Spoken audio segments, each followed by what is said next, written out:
es lo que encontré? Bueno, vamos a ubicar un poco el contexto. Chavín de Huántar se encuentra a unos 600, entre 400 y 600 kilómetros, no recuerdo bien en este momento, por carretera al norte de Lima, en el departamento de Ancash, en un callejón entre la Cordillera Negra y la Cordillera Blanca, el callejón de Huaylas, así se lo conoce, no muy lejos de la ciudad cabecera de la región y referente, que de alguna manera fue mi base de operaciones, que es la ciudad de Huaraz. Desde la ciudad de Huaraz parten recorridos, mitad turístico y mitad de aventura. Es una zona muy visitada por alpinistas y montañistas de todo el mundo, por la gran concentración de nevados de más de 5.000 metros de altura, en un territorio de muy pocos centenares de kilómetros, ¿no? Entonces lo hace muy atractivo para los montañistas de todo el mundo. Y a título turístico, si bien existen algunos tours organizados por agencias de turismo de la zona, sin duda no tienen ni la repercusión ni la asistencia que tiene la zona de Cusco u otras regiones de Perú. Yo comentaba con amigos peruanos en ocasión de este viaje que una de las cosas que uno tendría que tratar de romper es este aspecto icónico que tiene Machu Picchu y Cusco, ¿no? Cuando alguien le dice voy a hacer unas investigaciones a Perú, en lo primero que te dicen vas a Machu Picchu. Y sí, uno ya fue varias veces a Machu Picchu y Machu Picchu es bellísimo. Y todo el valle sagrado de los Incas y Pisajo, Llantaytampo, Sacsayhuamán, Kenco, Tambo Machay, es bellísimo y encierra milenarios secretos, pero es muchísimo más que eso. Y no solo hacia la zona de Ica, recuerdo por ejemplo la misma fascinación que en mí despertó, y está muy cerca de la ciudad de Lima, la ciudad de Caral, la que está considerada la más antigua, por lo menos por la historia oficial, ciudad construida en territorio americano, de aproximadamente unos 3.000 años antes de nuestra era, le adjudica unos 5.000 años de antigüedad. Bueno, entre los muchos lugares interesantes, sin duda Ancash y lo que es Chavín de Huántar, merece atención especial. Tuve unos días, recorrí otros puntos de interés, la laguna de Yancanuco, donde vi las aguas turquesas más espectaculares por la intensidad de su color que he visto en mi vida, donde pude respetuosamente caminar sobre donde estuvo el pueblo de Yungay arrasado por un aluvión que cayó del nevado de Huascarán en una tarde creo que del domingo 31 de mayo de 1970, sepultando en menos de 3 minutos a sus 25.000 habitantes. Solo se salvaron pequeños grupos humanos que estaban fuera del pueblo en ese momento, y hoy el pueblo, las víctimas, los vehículos, las mascotas, todo sepultado por 11 metros de tierra, de lodo, de hielo, de escombros, que se solidificó y que hizo que toda la zona fuera declarada un camposanto, ¿no? Algo parecido a lo que había ocurrido en Armero, en la hermana República de Colombia, si la memoria no me falla. Estuve realizando algunas psicofonías en el lugar y seguramente todavía no he tenido tiempo de analizarlas en cuidado, y si aparece algún tipo de resultado, no tengan ninguna duda que será tema de otro podcast. Y bueno, y estuve también en Chavín, donde pernocté, no en las ruinas, sino en el pueblo Chavín de Huántar, que es un pequeñísimo, muy pintoresco pueblito montañés perdido en las estribaciones cordilleranas, pero inmediatamente adyacente a las ruinas de Chavín. Un sitio arqueológico que pertenece a una cultura que no tiene nada que ver ni con los incas, ni con los aymaras, ni con los huari, ni con los chipchas, ni con los moches. Por eso se la conoce como Horizonte Chavín o Cultura Chavín. Ubicado aproximadamente 1.500 años antes de nuestra era, en el comienzo de las edificaciones, lo que les da una antigüedad de unos 3.500 años hasta el presente. Un sitio que era fundamentalmente ceremonial. Es magnífico Chavín por un montón de aspectos. En primer lugar, su propia construcción. Fuera de que uno descubre que hay como una combinación de técnicas, porque hay bloques cortados y cepillados burdamente, mientras que otros están tallados con una escuadra perfecta y son absolutamente lisos. algo parecido a lo que había observado ya en Ollantaytambo, pero también en Tiwanaku, donde parecen mezclarse dos escuelas técnicas, ¿no? Una más burda y otra más sofisticada.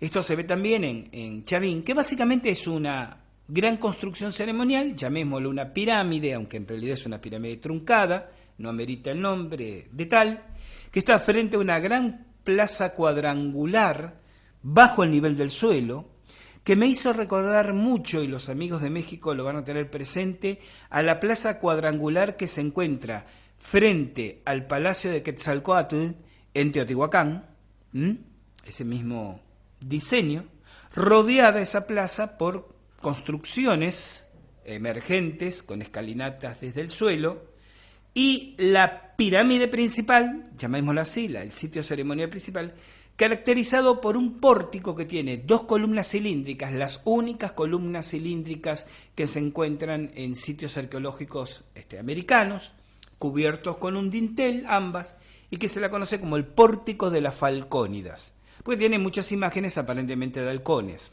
un nombre que quedaría quizás muy bien si estuviéramos hablando de arqueología griega, pero en arqueología sudamericana hace un poco de ruido, pero es el nombre que le da la arqueología.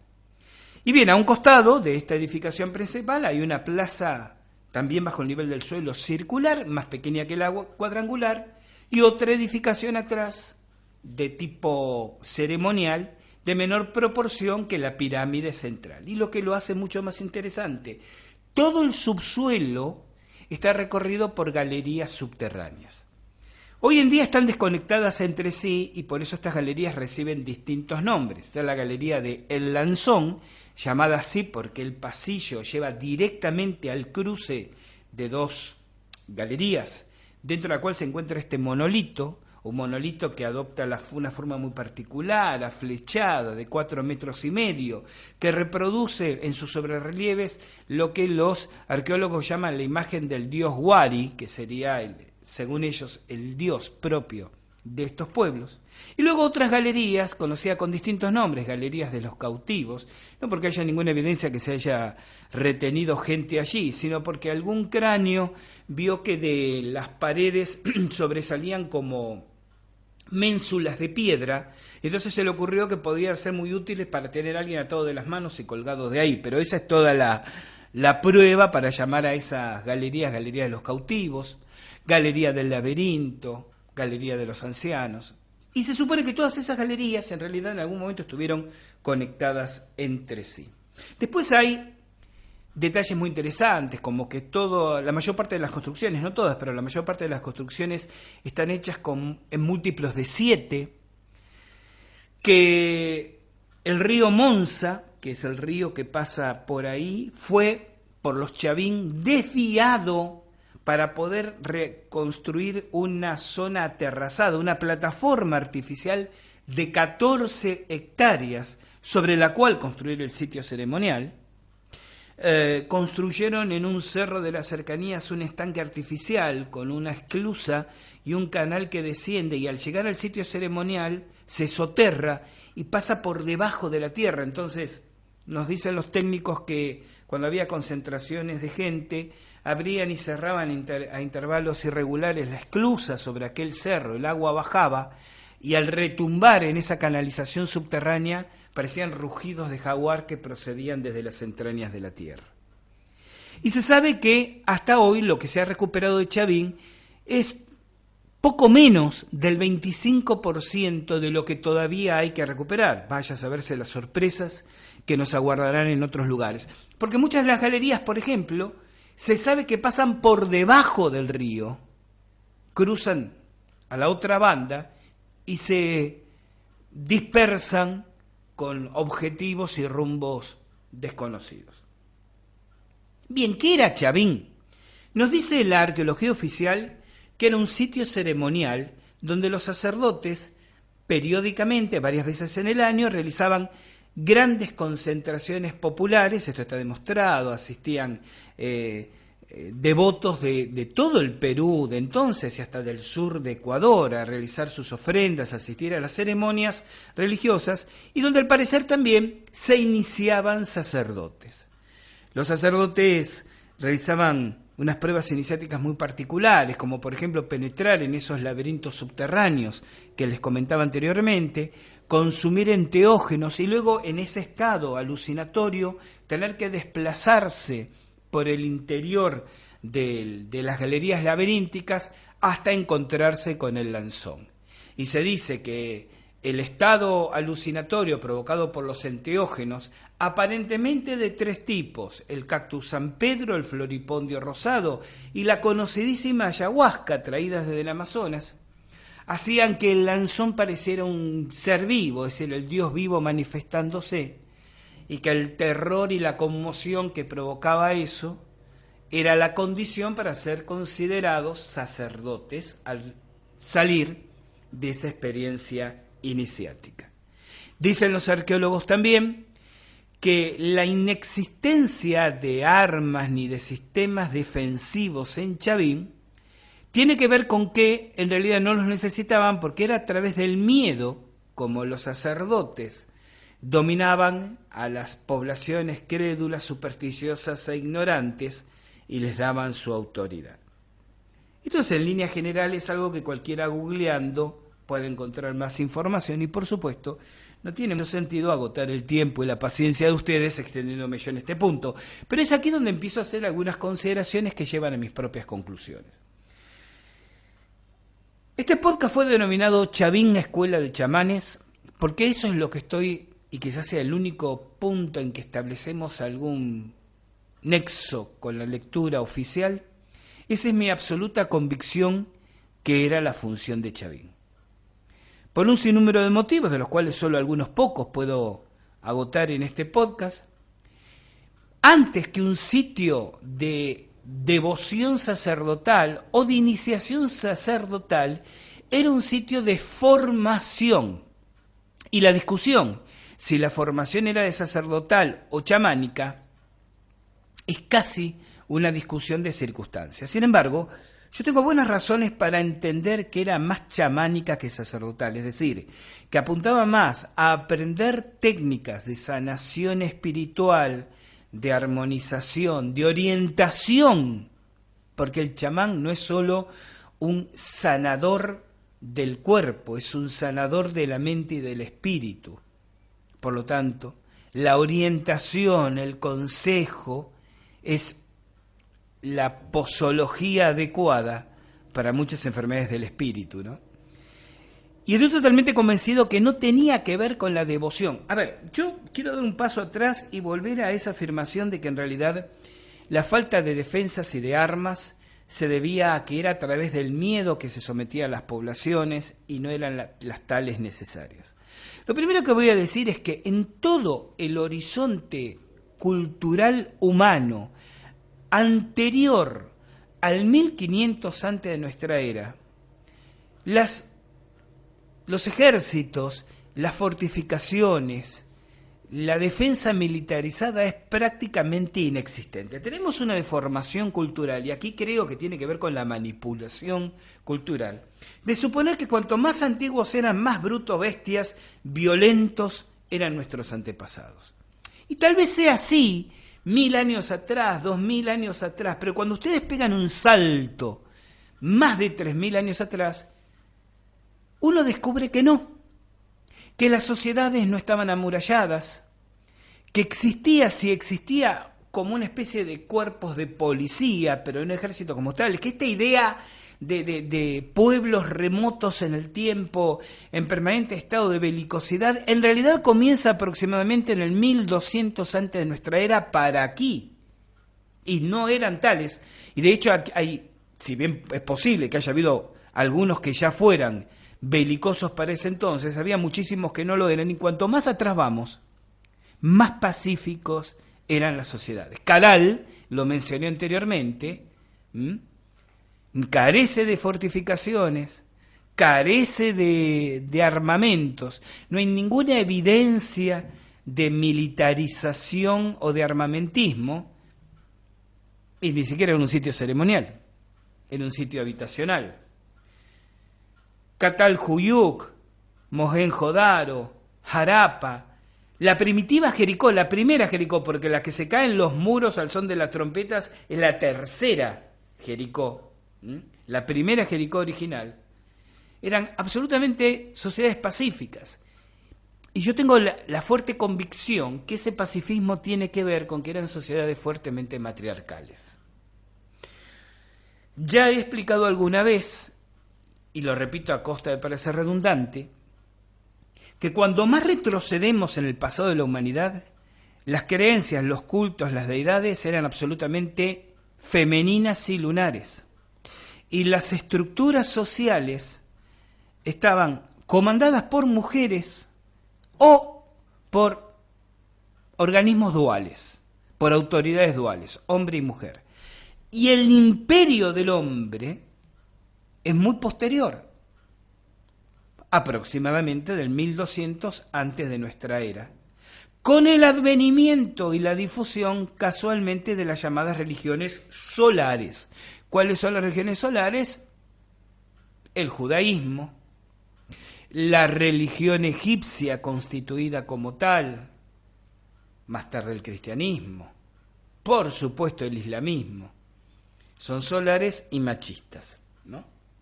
Y es muy interesante detenerse a reflexionar cómo las sociedades humanas evolucionan, es una manera de decir, ¿no? Mutan hacia la belicosidad en la medida en que caen bajo el imperio de cultos religiosos solares y masculinos. Cuando los cultos dominantes eran lunares y femeninos, se condicen con épocas de pacifismo, no pasividad, en las sociedades humanas.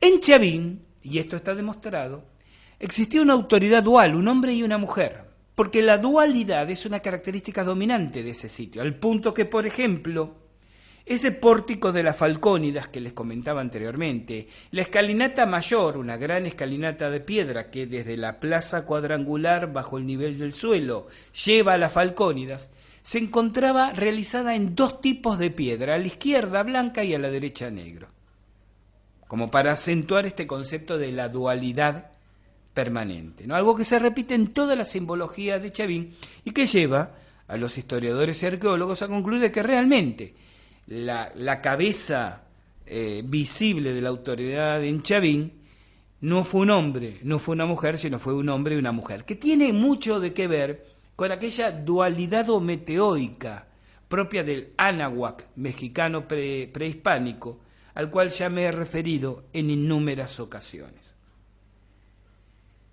Entonces tenemos aquí una sociedad que jerarquiza a la mujer, pacifista, y con respecto al comentario de que necesitan del miedo para imponer su autoridad, vuelvo a hacer unas reflexiones que últimamente he repetido en distintos escritos y artículos. Les concedemos a estos ancestros, y acá voy a hablar de ellos, de los incas, voy a hablar de los toltecas, voy a hablar de los egipcios, voy a hablar de los chinos de 3.000 años atrás, voy a hablar de todas estas culturas de la antigüedad. Les concedemos una capacidad intelectual superlativa a la hora de realizar emprendimientos arquitectónicos y científicos, capaces de efectuar operaciones quirúrgicas con instrumental prácticamente inexistente, capaz de realizar maravillas urbanísticas y arquitectónicas que en algunos casos son difíciles, si no imposibles de imitar hoy en día, capaces de realizar observaciones astronómicas ajustadísimas a décimas de segundo, capaces de realizar cálculos matemáticos y geométricos de una precisión realmente maravillosa.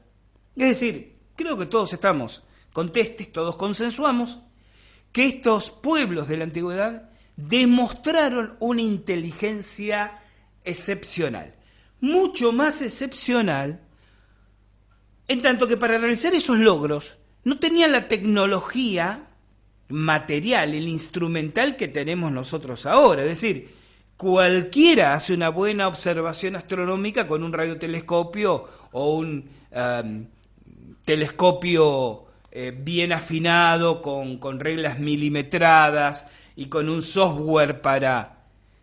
El tema es llegar a los mismos resultados a ojo desnudo, o usando dos palitos clavados en el suelo con un cordel que los une. Es decir, yo creo que hay aún más inteligencia, en tanto y en cuanto la inteligencia se define como la capacidad de resolver problemas, en aquellos que a iguales problemas los resuelven con menos herramientas y más intelecto. Pero no voy a entrar, por lo menos hoy aquí, en la discusión si tendremos que concluir que además no solo eran muy inteligentes, que eran más inteligentes que nosotros. Lo dejamos para otra ocasión. Admitamos una paridad, ¿sí?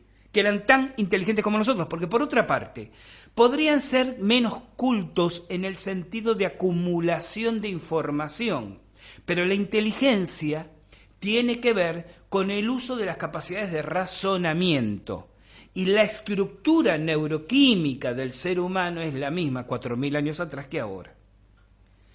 Entonces, los vemos capaces del intelecto analítico, calculador, objetivo, observador, crítico, que les permitió hacer esas maravillas. Teotihuacán, Keops, las calaveras de cristal, la computadora antiquitera, estoy mencionando las terrazas de Baalbek, todos los que podemos pensar y algunos más también, pero absolutamente crédulos, casi estúpidos, imbéciles, a la hora de pensar lo religioso y lo espiritual. Y aquí esto para mí es una contradicción absurda. Sin duda había fanáticos religiosos. ¿Qué? ¿Acaso no los hay hoy en día? Sin duda había gente que se creía cualquier cosa. ¿Qué? ¿Acaso no lo hay hoy en día? Pare de sufrir y llame ya.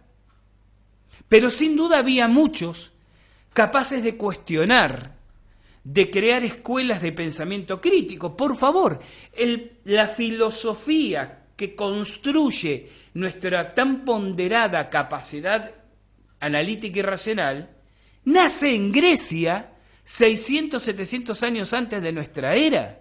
Y volvemos a estudiar a los filósofos de entonces para comprender cómo debemos pensar. Entonces, es una contradicción propia de una manipulación a través de las épocas, concluir que, no, lo que pasa es que los ancestros, como eran tan crédulos, les hacían un jueguito, un truco de luces, de sonidos que corrían por un ducto subterráneo, de reflejos en una pared, y ya pensaban que era una manifestación sobrenatural.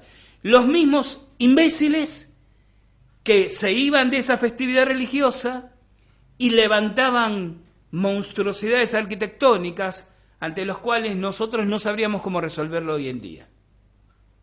Esto es, si hay algo que es tonto, no son los pensamientos religiosos de los antiguos, es este pensamiento contemporáneo.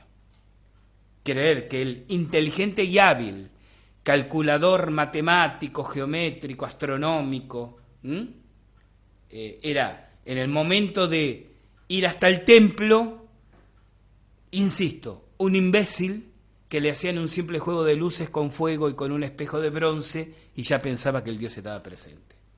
Esto se asocia mucho con el pensamiento victoriano y dominante en buena parte del siglo XX, de creer que la evolución de la inteligencia es una curva ascendente cuando va hacia adelante en el tiempo y descendente cuando se mira para atrás. Pero esto en realidad es apenas una manipulación y no se condice con la información de la realidad.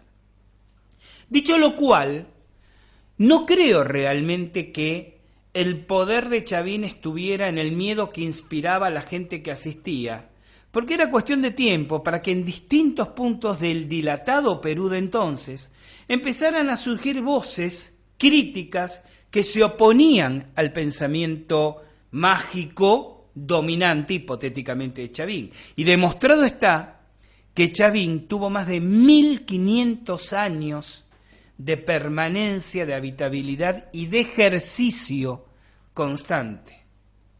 Más de 1500 años.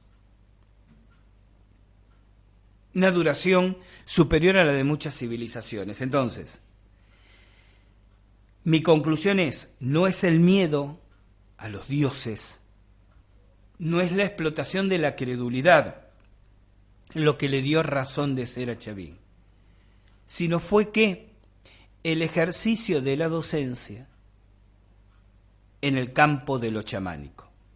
El entrenar a las personas que asistían y se sometían a esas prácticas, en entrenar en esas personas sus propias condiciones chamánicas. Porque si hay algo que uno rescata cuando deambula tantas tierras y tantos saberes ancestrales, es que a diferencia de esto que trata de venderse mediáticamente hoy en día, como que la condición de sanador espiritual o de chamán es ser prácticamente un elegido por una virtud cósmica o una alineación de planetas, la naturaleza chamánica es innata y potencial en el ser humano.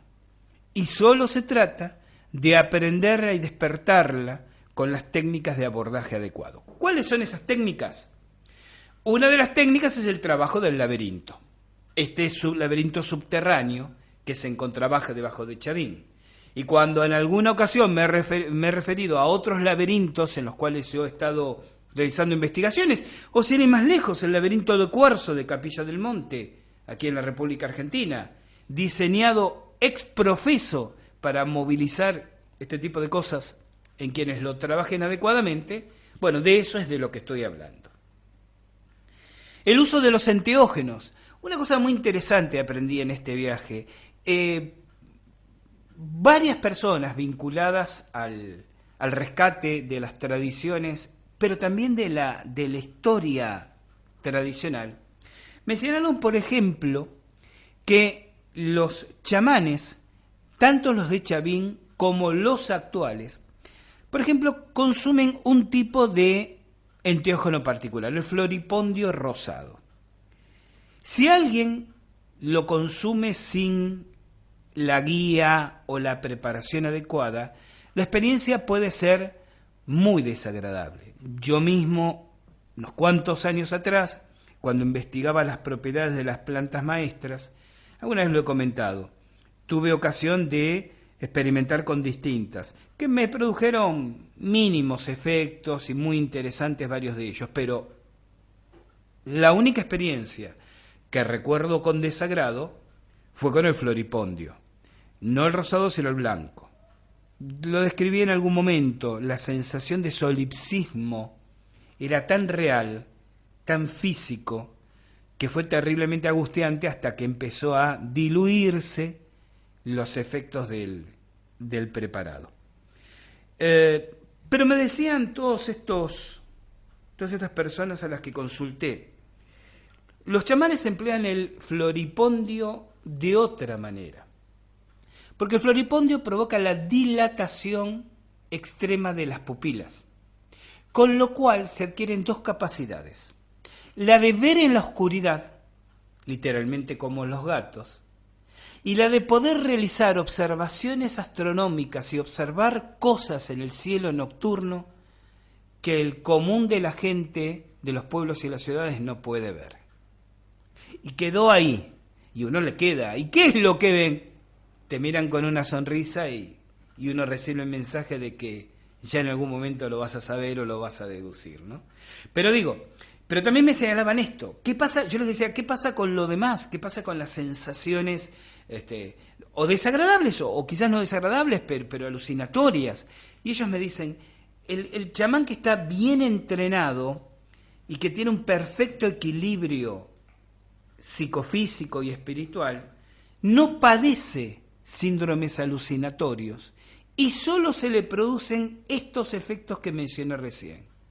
Cuando alguien que no está realizando una actividad chamánica permanente los 24 horas del día, yo, por ejemplo, consume eso, generalmente se producen los efectos desagradables.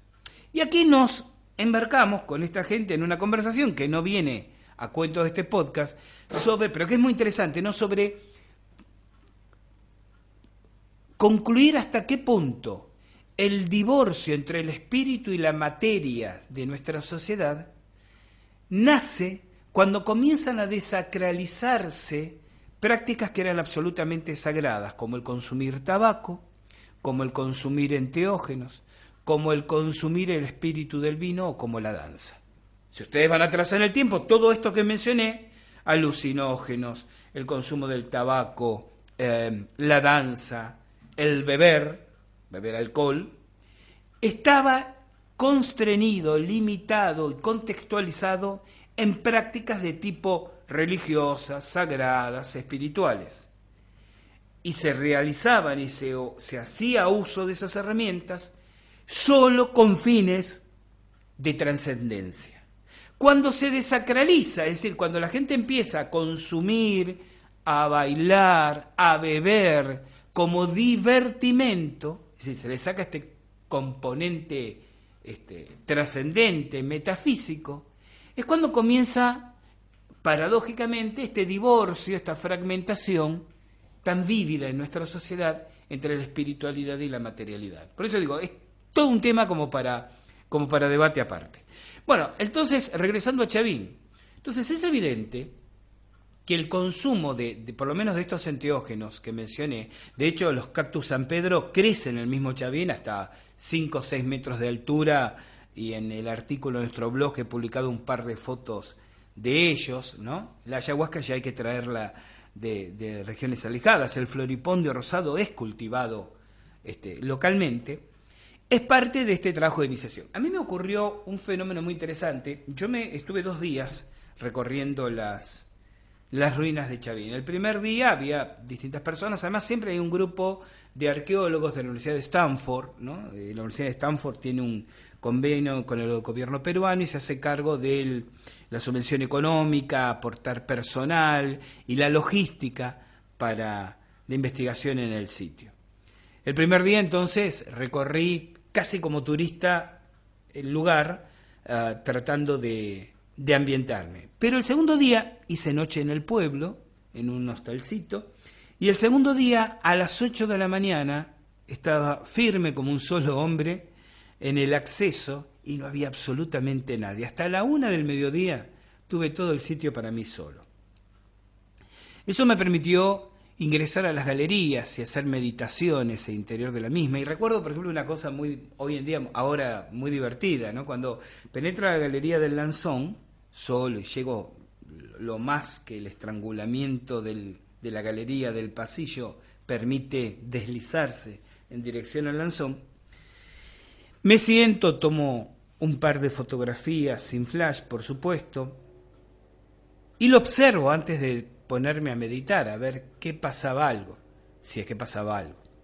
Y entonces observo el Lanzón y veo que el Lanzón, que está tenuamente iluminada por unas grietas cuidadosamente calculadas hechas en la construcción, ex profeso y por los constructores originales, que permiten que se filtren hilos de luz que al caer sobre el pórfido, sobre el granito rosa de que está hecho el monolito, hacen que tomen una fantasmagórica coloración azulina rosada. Observo que el Lanzón empieza a moverse de lado a lado y ondular. Les juro que lo único que había desayunado esa mañana era café con un trozo de pan, así que no había nada que me alterara la percepción, y me inquietó hasta que me di cuenta de que el movimiento era provocado por las nubes que en el cielo se cruzaban frente al sol, con lo cual variaba el gradiente luminoso que penetraba por esas grietas, por esas endijas. Y ese cuidadoso tallado que habían hecho el mismo monolito tiene una leve forma curva, y uno se pregunta, ¿por qué está levemente curvado si lo podrían haber tallado en recto? Claro, ahora entendí que era para valerse de los juegos de luces y sombras de una zona que permanentemente está recorrida por nubes, pues es una zona muy lluviosa, y claro, transmitían esa sensación de que pulsaba y que se movía. Supongo que si uno consume algún enteógeno, todo eso se ve amplificado. Pero además de lo que estuve observando y lo que estuve reflexionando y lo que estuve hablando con los lugareños, que es muy interesante porque cuando llegan los turistas tratan de venderles artesanías, pero cuando en la conversación ellos perciben que uno se interesa por otro tipo de conocimiento, dejan las artesanías de lado y comienzan a contarte y a darte un montón de tips y de detalles y de sugerencias. Y si volvés y te quedás más tiempo, te empiezan a dar más información, ¿no?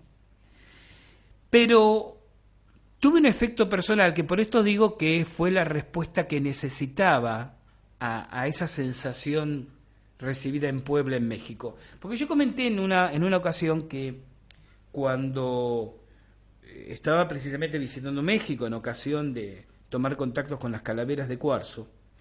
Una de las calaveras, yo recibo, lo recuerdo muy brevemente, ¿no? Recibo como 3 mensajes de las calaveras cuando las tomo y las apoyo en mi frente. La primera, una calavera gigantesca, a la cual apodaban Quetzalcóatl, me dice: no dejarás la toltequidad.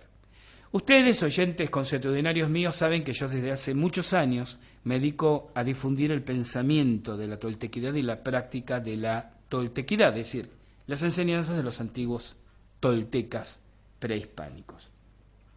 Cuando ocurre eso en México, yo estaba atravesando una casi crisis existencial con este tema muy particular. Había tenido un par de decepciones con gente vinculada a estos asuntos y realmente tenía ganas de mandar todo de enviar todo a un mejor destino. Es más, un par de días antes, charlándolo con Mariela, ahí en México mismo, yo le planteaba de que me sentía como con cierto grado de angustia ante las decepciones humanas y tenía ganas de abandonar la difusión y el trabajo en ese camino. Cuando voy a encontrarme con las calaveras, yo que pensaba que nada iba a ocurrir, bueno, esto ya lo expliqué en detalle en el podcast. El tema es que cuando apoyo esta contra mi frente, siento, tanto es así que yo pienso que lo dice alguien de los que estaba a mi alrededor y estaban todos en silencio mirándome, siento la frase: no dejarás la toltequidad. Lo cual, 3 años después, es un hecho cierto, porque no solo no la dejé, sino que se ha multiplicado de una manera exponencial la cantidad de actividades que a través de una de nuestras instituciones, Casa del Cóndor, llevamos adelante en este tema. Pocos meses antes yo había sufrido un accidente en mi mano izquierda, había sufrido una gravísima quemadura. En ese momento todavía estaba en una etapa de rehabilitación y con la probabilidad de perder la funcionalidad de la mano. Y era un tema que también me preocupaba, máxime porque toda mi vida fui zurdo. Otra calavera, si bien no siento ninguna frase discursiva, percibo una sensación como de que me miraba con una sonrisa tierna ante mis temores y mis inseguridades por un accidente del cual ya me he recuperado completamente. La siguiente, una calavera de cuarzo verde, es la disparadora de todo este peregrinar, que es la que dice, o la que siento que dice: busca el lanzón. Cuando 3 años después llego a la conclusión de que Chavín de Huántar es escuela de chamanes, me doy cuenta que parte del camino que se me sugiere es crear escuelas de chamanes. Es transformar en lo personal nuestra agrupación difusora de sabiduría ancestral Casa del Cóndor en una escuela de chamanes. Es, en mi modesta capacidad y entendimiento, intensificar la enseñanza de estas sabidurías ancestrales para movilizar la naturaleza chamánica que late en todos y cada uno de nosotros. Es proponer una vez más que no se trata del rescate folclórico y anecdótico de estos saberes, sino articularlos con nuestra propia vida cosmopolita, rescatando lo ancestral para mejorar la calidad de vida del hombre y la mujer contemporáneos. Hasta un análisis casi lacaniano, casi semiótico de esa imagen del rostro del lanzón palpitando y moviéndose en las entrañas del laberinto debajo de la pirámide de Chavín, tiene algo de símbolo trascendente, ¿no? Cómo está vivo en las entrañas de la tierra ese guiño simbólico de lo ancestral. Entonces la respuesta que yo recibo, la primera, ahora voy a la segunda, es: tenemos que continuar no solo difundiendo y rescatando el saber ancestral, sino pasando al estadio, al nivel, al escalón inmediato siguiente, que es: no se trata de compartir una creencia, un culto, sino de trabajar para formar chamanes. Pero me pasó otra cosa muy interesante. Les dije que estuve meditando poco menos de 1 hora frente al lanzón. También lo hice en otros puntos, pero sin nada relevante, por lo menos creo hasta ahora, ¿no? Estuve poco menos de 1 hora meditando solo Recuerden que ingresé a las 8, salí a la 1 del mediodía. No salí un poco más tarde, pero a la 1 del mediodía empezaron a aparecer otras personas en el sitio arqueológico. Tuve 5 horas para mí todo solo. Estuve poco menos de 1 hora meditando, les decía, frente al Lanzón. Desde esa noche, todas las noches durante aproximadamente unos 10-12 días, si ven después fue decreciendo hasta desaparecer, aparentemente, esto que voy a mencionar ahora. Y también alguna siesta que he dormido por ahí, tuve sueños lúcidos. Ustedes saben lo que es un sueño lúcido. El sueño lúcido es el sueño donde uno sabe que está soñando. Y por eso mismo puede elegir qué soñar a partir del momento en que se da cuenta que está soñando. El sueño lúcido, dicen todas las culturas, es apasionante para mejorar la calidad de vida, estimular la creatividad. Se dice que la persona que logra desarrollar el sueño lúcido se comunica mejor con los espíritus.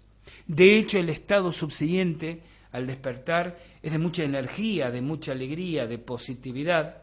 Esto habrá durado 10 o 12 noches y empezó a decrecer, y ahora, el momento que estoy grabando este podcast, no recuerdo en los últimos 4 o 5 días haber tenido algún sueño lúcido, pero es muy significativo que todas las noches, desde la misma noche de la meditación del Lanzón, por 10 o 12 días, estuvieron protagonizadas por sueños lúcidos, lo que me lleva a pensar qué hubiera pasado si yo hubiera seguido meditando más tiempo, o hubiera hecho un ejercicio de permanecer en meditación durante semanas en el lugar, ¿no? Yendo todos los días, o hubiera realizado algún otro tipo de actividades, conocidas o no, en el sitio. Si la mera meditación frente al Lanzón se asocia con un fenómeno.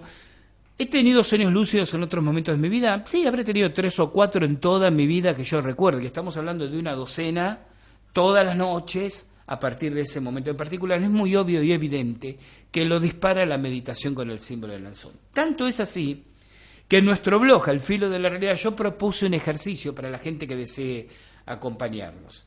En uno de los artículos posteriores al resumen de la crónica de Chavín, comparto ilustraciones, tanto de la imagen del Lanzón como de las imágenes del... ¿Se acuerdan? El pórtico de las Falcónidas que mencioné al principio del programa, dibujados linealmente en blanco y negro, proponiendo a quienes deseen experimentarlo que descarguen esas imágenes, la impriman, las pinten libremente en la combinación de colores que gusten y mediten como frente a un mandala con esas imágenes. Estoy empezando a recibir los comentarios de algunos lectores, espero que a partir de ahora de algunos oyentes también, que han hecho la experiencia y tienen cosas muy jugosas para contar, que sin duda dará pie en algún momento a seguir avanzando en este sentido y en esa dirección. Así que la respuesta al Busca el Lanzón de Puebla, México, fue esta: la de encontrar una verdadera escuela de chamanes, la de comprender en lo personal el propósito, no quiero decir la misión porque suena demasiado misticoide, el propósito de transmitir y formar chamanes, y descubrir cómo los sitios ceremoniales están vivos, porque aprovechados adecuadamente son capaces de provocar hoy en nosotros respuestas como las que le comentaba anteriormente.